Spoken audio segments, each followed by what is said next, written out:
and had probably been slept in.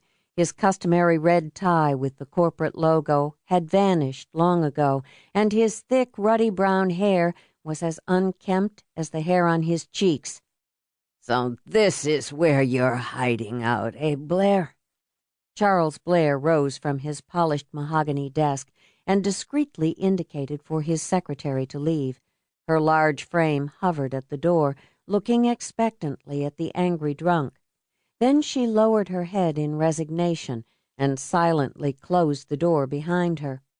Charles knew that she would race to the phone as fast as her arthritic legs could get her there and place a call to security. Charles eyed the weaving drunk suspiciously.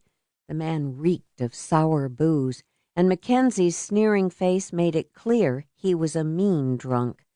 Charles casually walked around to the front of his desk and lightly tapped a green leather chair with his long fingers. "I'm not hiding anywhere, Mike. You always know where to find me. Sit down. Let's talk."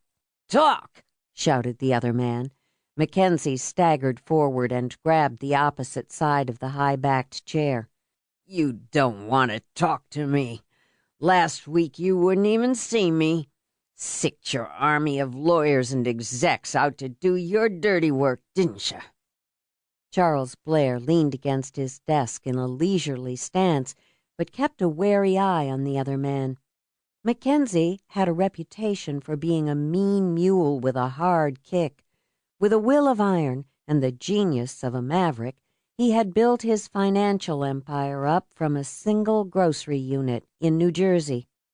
He was young, a man of action, which made his drunken state all the more foreboding. "I don't know what you're talking about." "You're a liar." Charles narrowed his eyes.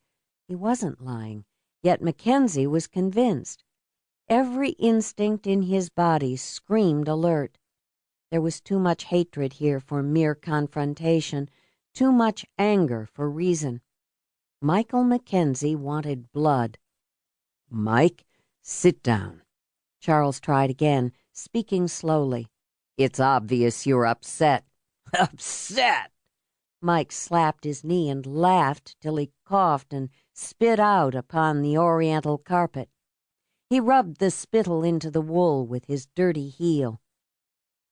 A muscle twitched in Blair's cheek, but he neither spoke nor moved. He watched as Mackenzie, with halting steps, paced a muddy trail across his office, eyeing the diplomas, trophies, and personal photographs on the walls.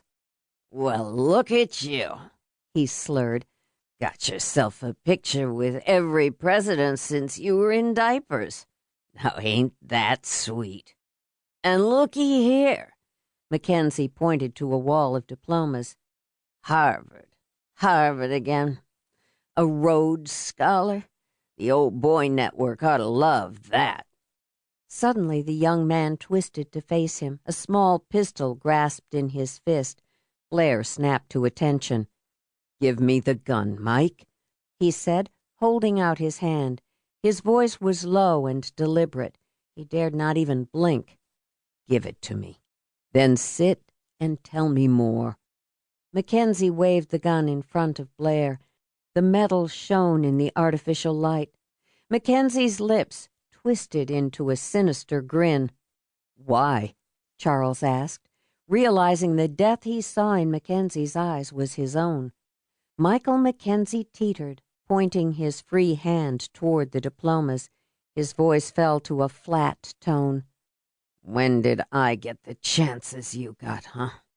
I slaved in the back of a grocery store since I could walk, chased rats as big as a cat.